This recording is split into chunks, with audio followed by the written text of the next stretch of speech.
Hello. All right, if you're watching this, you've reached another edition of the Hawkins STEM Chronicles. And I am here with a very, very good friend of mine, Helen. Helen. And do I have your permission to record? Yes. Okay. So, Helen, let's think about a few things. Now, everyone that I have interviewed for this, either they've worked or they're working or they study or they're studying science, technology, engineering, or mathematics, or some combination thereof.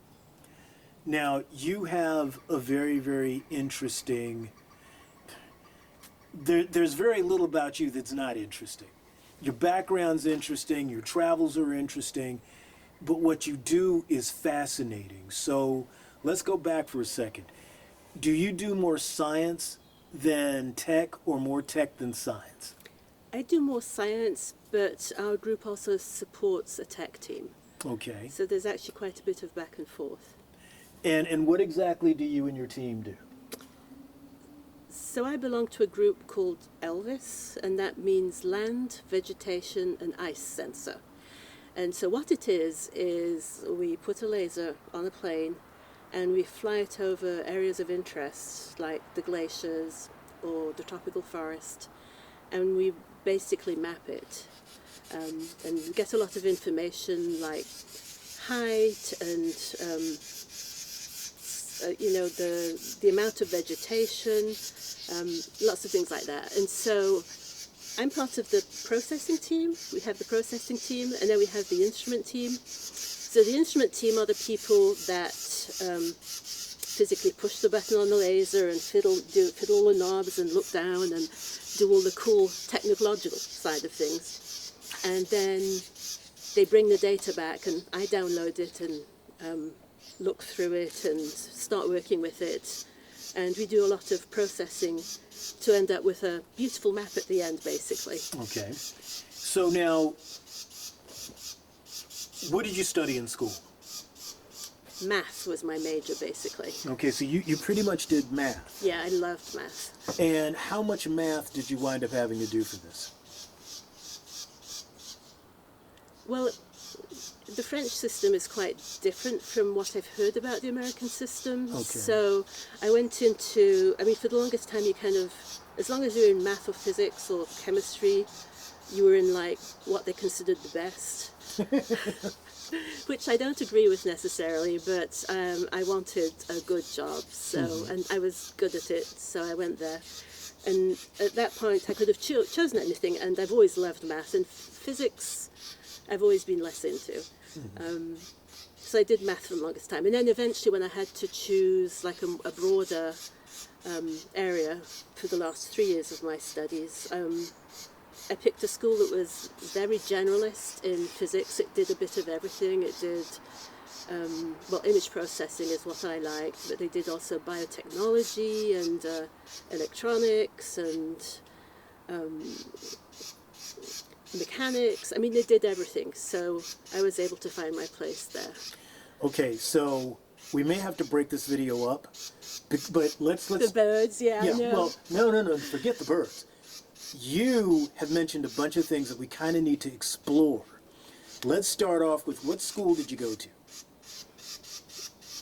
Well, okay, so starting at 18, I got into this school that's called, Superior Math.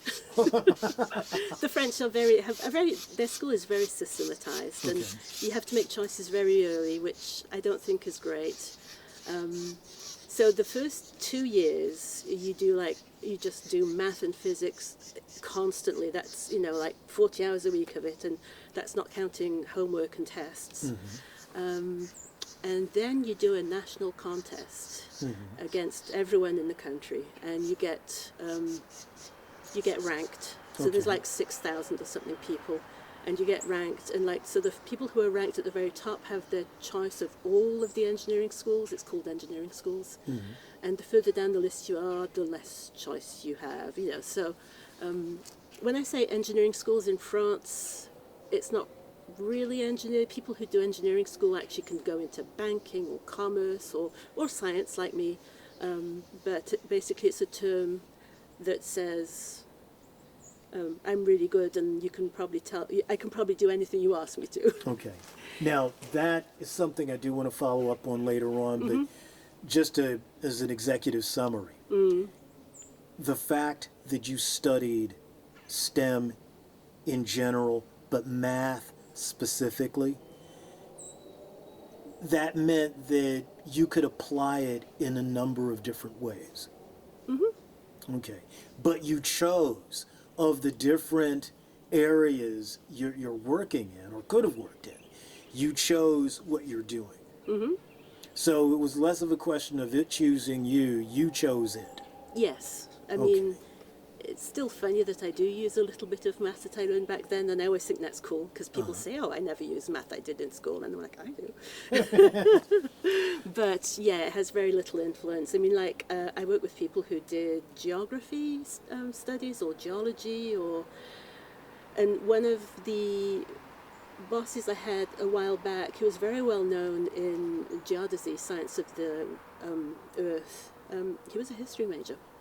And he just, came there as a data tech and started getting involved and ended up being one of the main, brains of the whole thing. It was great. Okay.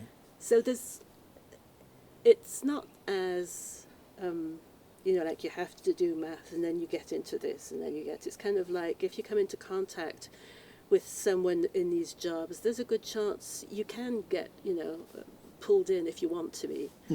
So, and when I say I did math that's completely useless in real life. It was like, you start out with this, the idea that the theory that two lines are parallel is that they never meet, and then you define addition and multiplication, and then you build the entire mathematical system, Euclidean system, just from that. Okay. And that's fascinating to me. But it's not useful in the real world unless you become a mathematician or a professor of math. Now, at some point when I really learn to do what it is we're doing here, I'll run a scroll into the bottom. So the Euclidean system, you're talking about Euclid? Yes. And Euclidean geometry? Yes, exactly. So like when people learn that's how you do it in America, like the X, Y, Z, the space. It's the basis of that, basically. It's geometry that makes sense. Okay. As opposed to some geometries that don't make sense. Well, I have a very, very good friend, and I'm not going to mention his name, but he did a video with us. And you'd be shocked and amazed how many friends both you and I have, maybe you wouldn't be, but one of the worst subjects that they took was geometry. Really? I love geometry. But when they got out of geometry and they went into Cal 1 or Cal 2, things got better. They understood it better. I have a friend, she freaks out. And this woman's a biochemist. But every time I say unit circle, she cringes. Yeah, we all have the reaction to some subjects like that. It's just like, that's not my thing. Yeah, it was funny because for me, I didn't care about anything else. All I wanted to do was unit circle. Really? Yeah, because I thought unit circle was interesting because arguably, unit circle is one of the reasons why you and I are both here. Because if you start thinking about it, so you draw a triangle from, I don't know, either Liverpool or Birmingham or whatever to either Boston and then or to South Carolina down to whatever, you have that triangle. And so understanding that meant that you also had to understand the history around the triangular trade, around shipping, around trade. So I thought that was, but that was just me. Anyway, so. Well, actually, one of the basic things that I learned, I was 10, so I moved from England to France. So France has the metric system, England doesn't. And I was 10, and one day the teacher brought in, it was a litre of water, and she says, this is a litre of water, you got millilitres. She says, and this weighs 1 kilogram. And I was like, wow, exactly 1 kilogram. And then she brought out a cube that was 10 centimetres by 10 centimetres by 10 centimetres, and she poured it into it, and she says, that exactly fits into this cube. That's how the matter. And to this day, it felt like the heavens had opened and the heavenly choir was singing. It was just like, wow. It's just like, and that's why people should use the metric system. Okay, all right. But that raises another couple of points. And I don't want to give away the game, but you were born where? California. And from California, you went to where? England, because my mother's English. So you went to England, but you studied where? When I was 8, we moved to France because my grandmother's French. Okay. So I studied in France. So would it be safe, true, and accurate for me to say that what you've studied can take you anywhere on the planet? Yes. But also on the very practical level, we had cookbooks from America. Uh-huh. And so we brought those with us, The Joy of Cooking, the classic. And then we had, cups, measuring cups from England. Mm-hmm. And I was in France with an oven that was in centigrades. Uh-huh. So The Joy of Cooking would say, use 1 cup. It turns out an American cup is 8 ounces, but an imperial cup is 10 ounces. So, and the Joy of Cooking was in pounds, and I had a kilogram scale. And so I would usually be in there with my calculator. Okay. While cooking things. Now, for the Americans like me listening to this, I'm going to translate. The book she mentioned was The Joy of Cooking. Yes. So. It's a classic, right? Yes. I think so. I mean, my mother had it, but whatever. Okay. So you get out of school. What was your first job? I got my first job before I left school. Ooh. So I chose my final school because in the small print it said one of the professors had a connection with NASA. And it was a very generalist school, so there were several reasons I went there, but I was like, NASA. And then the first year I actually went with that professor on a field mission to Niger, and I loved it. And in the third year, we had to do an internship, and I asked this same professor, since at that point I knew him quite well, whether he could recommend me to someone here. And he said, yeah, sure. And so I wrote to them and I said, you don't have to pay me, I'll just come over and study anything. And so they were like, yeah, sure. Okay. And so I went to NASA for, I guess it was 4 months, and did my thesis there. And then, so my boss there said, oh, it's a pity we couldn't pay you because this has worked out really well. Mm-hmm. And I said, well, you could get me a job. And a week later I had a job. There you go. And I signed it, and it was like June, and I'm like, well, I'll come back in September. I'm going to take the summer off. All right, so let's back up a little bit, because I want to make sure that we're all on the same page. You had an interest. You followed that interest. But you had to work hard at that interest. Yes. And so because you worked hard, that your interests or your abilities in that particular interest were recognized. I think it's a lot of luck is involved, okay. But I think you have to work really hard to be in a position where you can take advantage of that luck when it shows up. Okay. Now, having spent time in England, have you ever heard the phrase, "He who dares wins"? Not necessarily, no. Have you ever heard of the SAS? Yes, Special Agent. Well, no, it's not Special Agent, Special Air Services. Okay, I don't know. It's something with secret guns. No, I don't think the guns are secret, but they are very, very well done. Anyway, but you dared and you won. Yes, that's the idea. Yeah, and a lot of things terrified me along the way. I was so terrified about so many things, but I always made myself do it. And now, it's always example, been worth it. For the one that terrified me the most was, so with the school we had to go out and do an internship every year. And the second year we were supposed to do something that involved mechanics, I think it was. But that was a very general term. Now mechanics is not my forte. I mean, I can do it, but I'm not a natural at it. Well, before you go further, explain what mechanics is. Well, in this case, It was a lot of, well, see, I can't even tell you.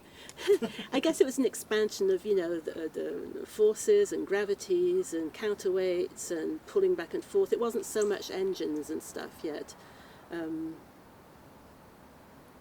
I think it was a lot of, I guess, what maybe an architect would use. I don't know. I have no idea. Well, I've got a buddy who, after we get done, I've got to go see him. And he is a civil engineer. Oh. And he took mechanics. There you go. So he can tell you what it is. Yeah, he's going to go into greater detail on it. Yes. Which is really good when it kind of dovetails It all in comes, like that. yeah. So anyway, reason why I'm saying that, because there were a couple of things that you mentioned. You mentioned chemistry. You mentioned physics. You mentioned mechanics. So we talked a little bit about mechanics. Now let's go talk about physics. How would you define physics? It's very generalist. I mean, that's it can be anything. I mean, my school was basically general physics, and we did electronics. I want to say we did ultrasound measurements in water. I'm trying to remember what the subject was. I can't remember what the exact subject. Quantum mechanics, image processing, which was one of my favorites. We did lab work. We did a lot of stuff. Yeah. Oh God, yeah. You say things and you're bringing up good memories. Oh, but wait, we were going to do what terrified me. Okay. So mechanics was not my forte. So they presented several options, and I just took. I mean, you can go out and find your own thing, but I picked this one because it was in Germany, and I like to travel, and my German was Sprechen good. Sie Deutsch? Yeah, ein bisschen. Das ist so gut. At the time, I was way better than I am now. So, and it was in Germany, and then I freaked out. I was like, I can't do this. I'm not good at mechanics. I have no idea what I'm doing. And I went to see the professor of mechanics, and I said, I don't think I can do this. I think it's the only time in my career, definitely, but maybe not, but almost one of the few times in my life where I've actually said, okay, no, I can't do this, because usually I just do it anyway. And he talked me down, and he said, don't worry, it's not actually mechanics, it's actually a computer thing, and you'll be fine. The Germans are very good at taking care of their students. And I went, and it was one of the best experiences of my life. It was fantastic. And it was actually converting a Sun computer system to MS-DOS, I think it was, which was fascinating. I loved it. And the Germans were fantastic too. Yes, yes, indeed. So I'm really glad I did do that, and it's because the professor did encourage me to do that. Now, Hawkins STEM is named for a man named Guy R. Hawkins. Mm-hmm. He was a biochemist at the National Institutes of Health. But that said, he studied German. Now, I think it was kind of 50-50. 50% self-studied because he was in the Army and he was in Germany. And the other 50% was from school. And he also spoke Portuguese and he also spoke French. And one of the things that, I'm not trying to twist your arm to get you to say it, but you pretty much are saying it, that there is this component of being able to work with people who are different from you. Yes. And that language can't be a barrier. And that it doesn't have to be a barrier because you can learn different languages. So let's see. But we all talk science. But you all talk science and you all talk math. Yeah, we all understand that. So now going back to math for a minute, arguably the language of science. So we got that you took geometry, we got that you took Cal 1. What other math did you take? I don't know the American terms, but we did very advanced integration with, very complex equations. So you took Cal 1, Cal 2, Cal 3, and probably finite math. I would say whatever the highest is in America, except the PhD level. I did not do the PhD level probably, but it's pretty much the most advanced math you can do in France. Okay. So. Yeah. I'll have to look up what the corresponding and thing get is back in to American. us. Yes. Okay. All right. So now, because of your you traveled a lot. And one can argue that, yeah, you traveled because of STEM. The other thing is you traveled because of your family and your family relationships.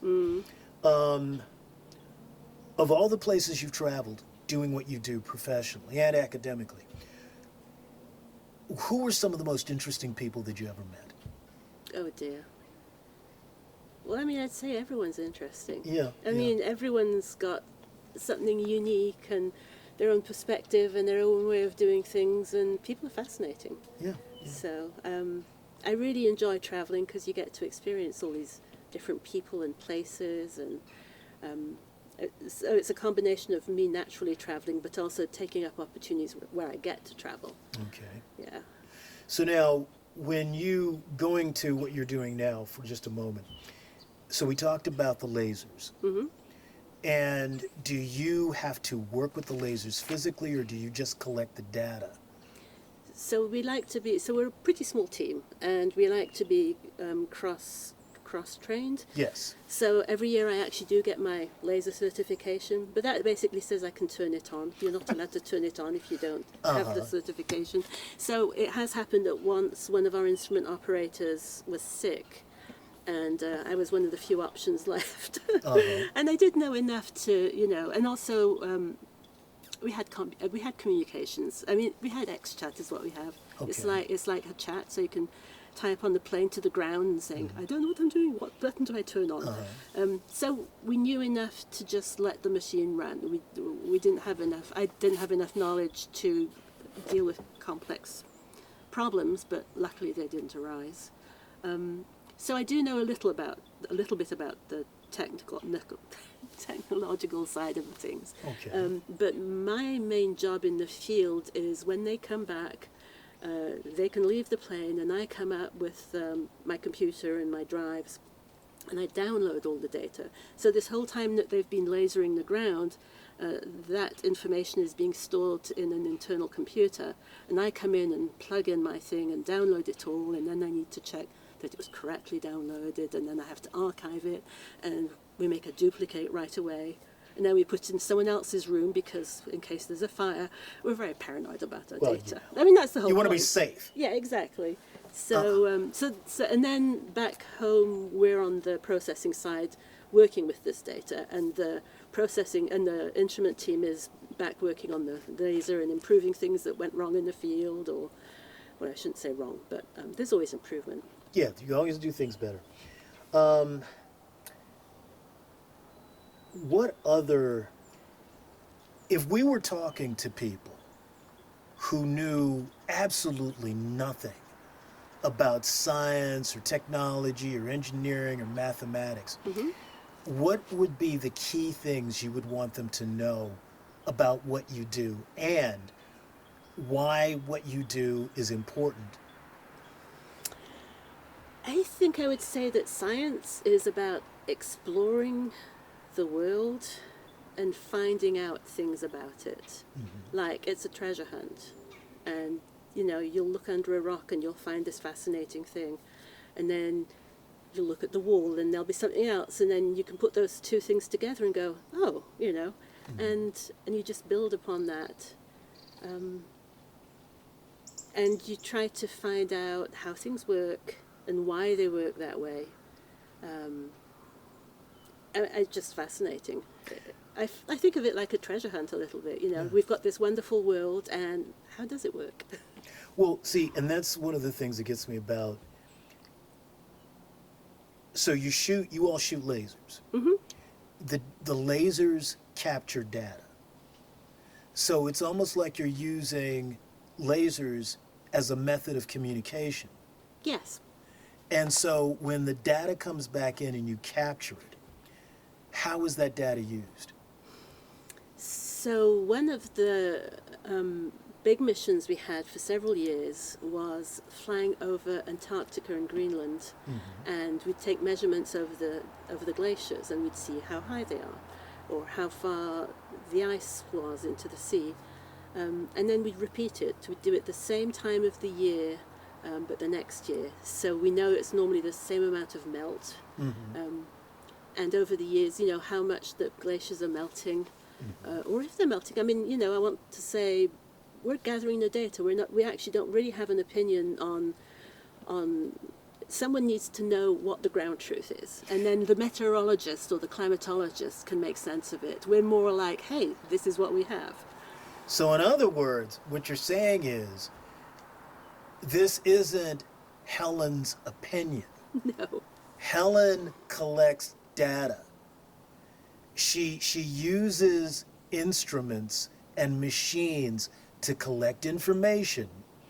And then she and her friends, colleagues, whatever, anybody who has access to the data can get solid information. Our data is publicly available. Yeah. Anyone can download it. True information, but then you can make decisions based off true information. Yes. And those are the best kind of decisions that you can make when you have true data. Exactly. You need real information to make good decisions. Okay. I mean, yeah. And then the other thing we're doing now is we've kind of moved away from the glaciers because there's now a satellite called ISAT that is going over those areas. Yeah. ISAT 2. ISAT 1 died, and that's why we were doing it in the meantime. And now we're doing more tropical forest, which is also really interesting. And that's, you know, how dense it is, how much there is, how much has been cut down. We found that there were like tropical trees in Gabon that were like maybe 80 meters tall, and that's taller than most people thought of tropical trees. I mean, a whole bunch of information like that. Now, 80 meters is approximately what in feet? 80 yards. Okay. So 240 feet, I guess. Yeah. Well, before we wrap up, first of all, I want to say thank you. And I really mean that because, you know, you're a tough person to catch up to. And I'm glad we finally were able to sit down and do this. Is there anything else about either science or math that you want to say before we close out? I would say that I really enjoy research science, and it's partly the culture. It's like we're not in lab coats, we're all just in jeans and t-shirts hanging out drinking coffee. And everyone is just there because they want to figure things out. You know, there's no you know, corruption in the sense that like no one's trying to make money. We just have this, you know, like how do things work?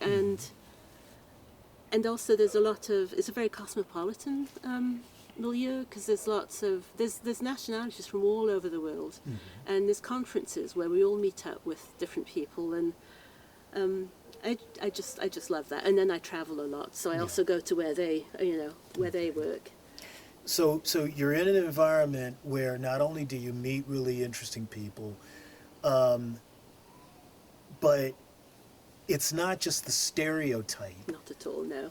It is, we're actually getting together, we're learning things, but we're learning things that can help people. And also, like we said earlier, it helps people make better decisions. Yes. Well, Helen, I want to thank you so very, very much. My pleasure. And again, if you're watching this and this is the kind of content that you like, please like and subscribe.